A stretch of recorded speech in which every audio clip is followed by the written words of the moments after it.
আপোনাৰ লগত থাকিলেও ইয়াক পোহনীয়া কুকুৰ বুলি ক'ব।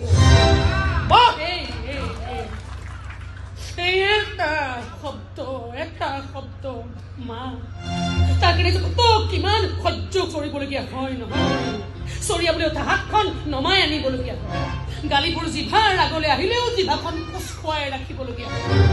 সন্তানৰ ভৱিষ্যতৰ ঠিকা লোৱাবোৰক চুলিত ধৰি টানি টানি ৰাস্তাই ৰাস্তাই চুচুৰাই নিবলৈ মন গলেও লাজতে হাত ভৰিবোৰ নমাই ৰাখিবলগীয়া হয়। কিন্তু তেওঁলোকক কিবা কৰিলে নাঙত হবতো মোৰ ল'ৰাই। আপুনি যাব পাৰে। যাম মল্লিকা বৰুৱা, নিশ্চয় যাম।